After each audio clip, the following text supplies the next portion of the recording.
combustível mais caro já move esforços no Brasil e nos Estados Unidos. Você está acompanhando o Curadoria de número 26. Pois é, pessoal, de maneiras diferentes, mas no intervalo de 24 horas entre as duas coisas, Brasil e Estados Unidos começaram a mexer os palitos para tentar aliviar os efeitos desse caos que está acontecendo no Oriente Médio e dos preços de petróleo que foram para as alturas. No Brasil, 2 decretos e uma medida provisória cheios de palavras bonitas e efeitos diversos. E nos Estados Unidos, a liberação de reservas e também uma regra centenária que está para ser alterada, ou pelo menos está sendo aventada de ser alterada. Sobre as medidas aqui no Brasil, foram as seguintes, anunciadas em coletiva do presidente Lula com 4 ministros de Estado.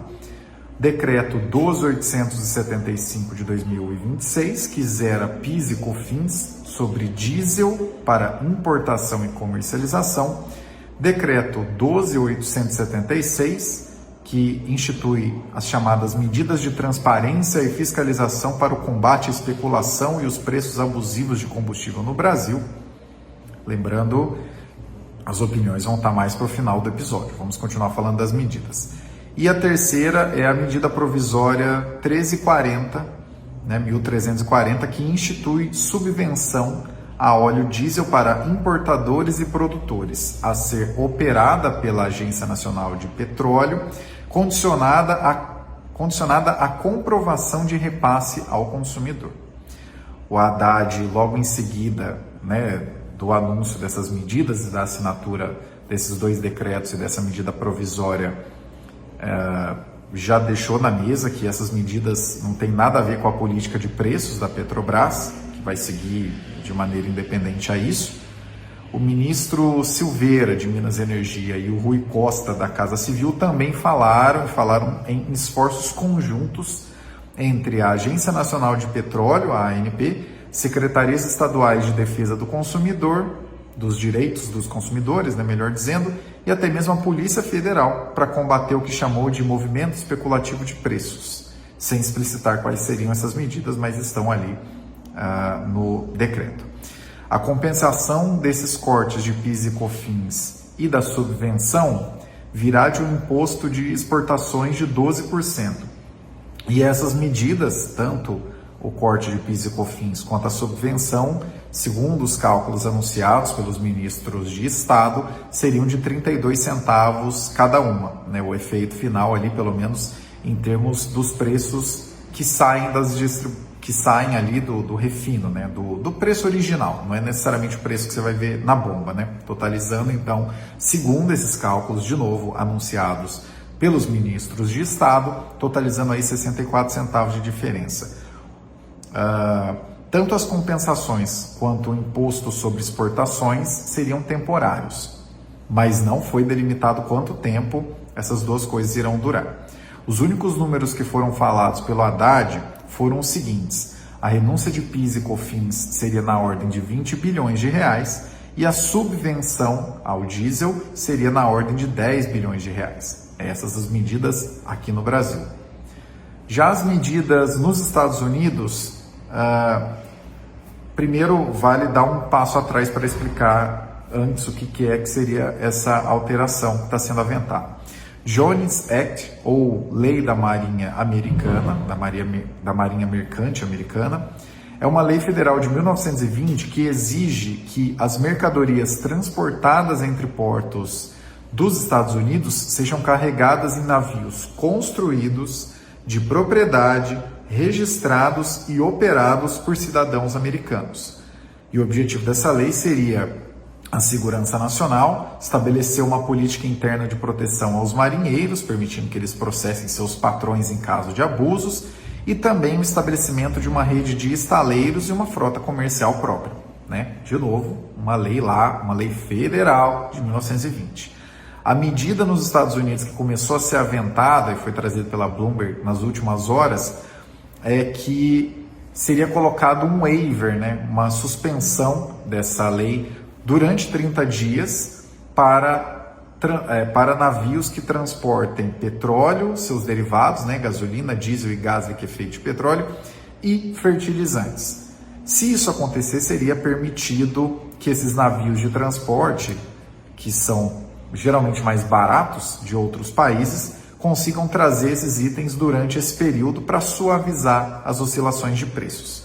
E outra medida anunciada, essa na quarta-feira, um dia antes desse episódio ser gravado, é a liberação de cerca de 172 milhões de barris de petróleo da reserva estratégica dos Estados Unidos, em um esforço de países que deverá alcançar 400 milhões de barris liberados de outras reservas estratégicas, né? 172 sendo só dos Estados Unidos e o restante até completar 400 milhões sendo dos outros países.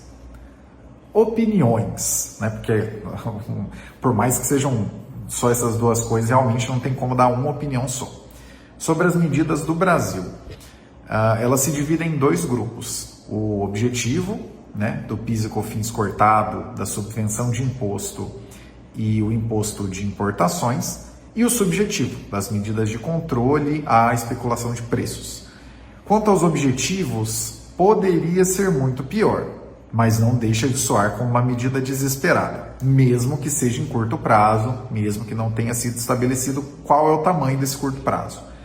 Quanto ao poderia ser pior, ressalta-se o aspecto temporário dessa medida, de novo, mesmo não tendo sido estabelecido qual é esse tempo.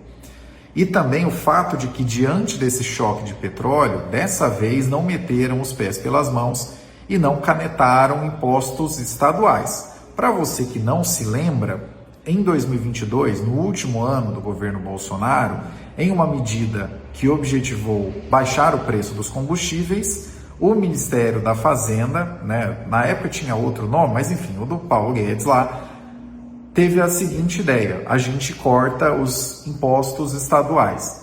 E na época teve tributarista dizendo que não teve problema nenhum, teve muita gente no mercado dizendo que isso era fiscalmente responsável, né, não irresponsável, mas no final das contas o que isso resultou foi só numa conta para o primeiro ano do governo que veio em seguida, né, para o Lula 3 pagar, e de fato pagou, e que é uma lambança muito grande. O lado bom de você nos acompanhar há vários anos é que você já sabe desde aquela época, e vale a pena se você quiser procurar os episódios naquela época, desde aquela época você já sabe que isso era uma cagada, era uma lambança grande, pelo menos isso não foi feito agora. E a parte poderia ser melhor, né, o lado vazio do copo, é que existe esse imposto de importação.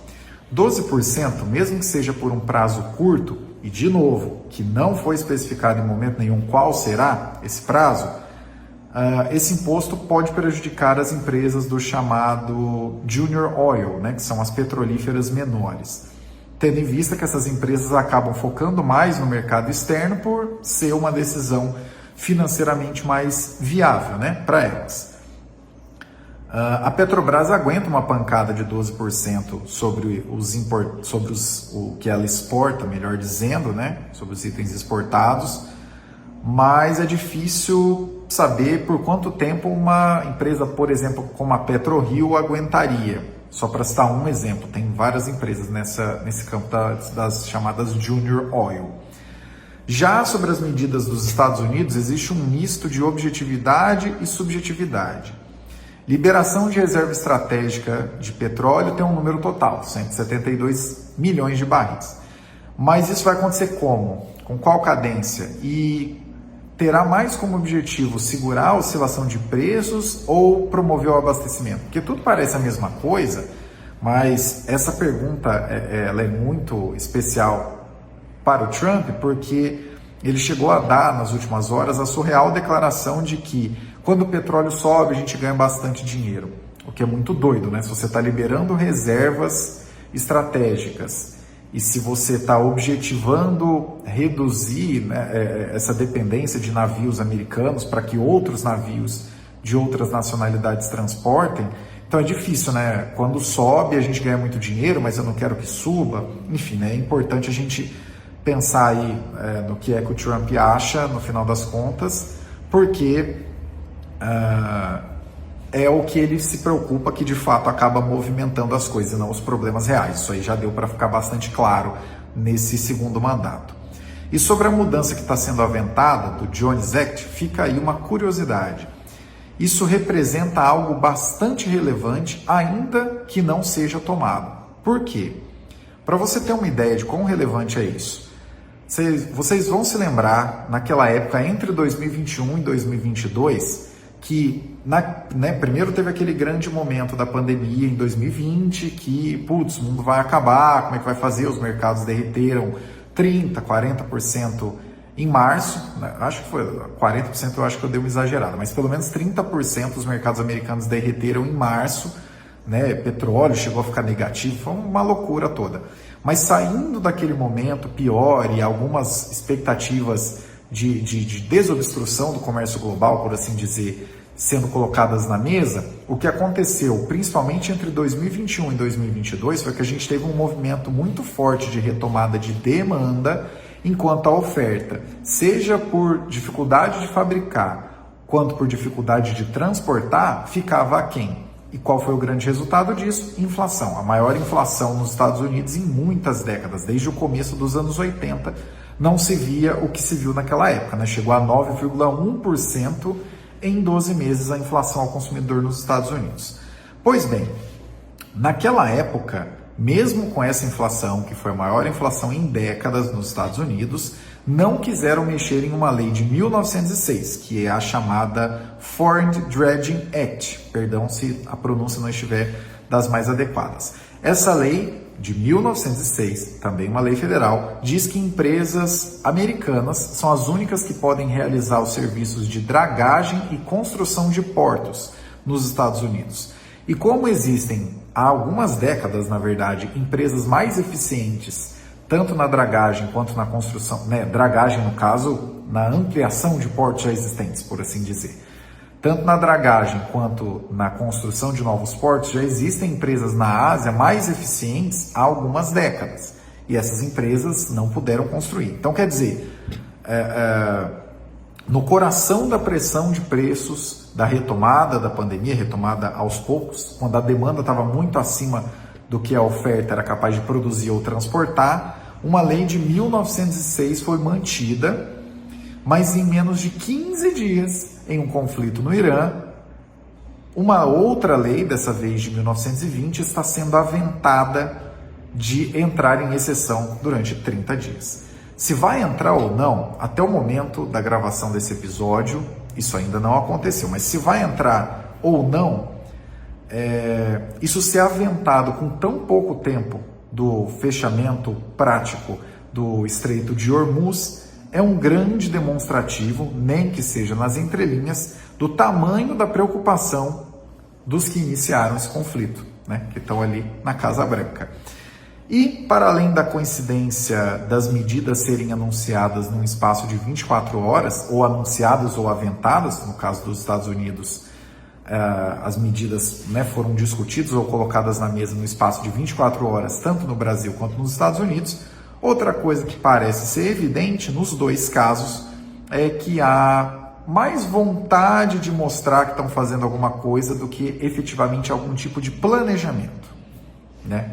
Então, por essa grande coincidência que esse episódio acabou sendo gravado on the spot, talvez não com a melhor qualidade de áudio, também não, se você estiver assistindo no YouTube, também não com a melhor qualidade de imagem, né? O fundo aqui tá super neutro, mas enfim, é porque essas informações precisavam chegar a vocês nesse prazo, para que vocês tenham em mente o tamanho da preocupação e o tamanho dos esforços que já estão sendo movidos, tanto no Brasil quanto nos Estados Unidos.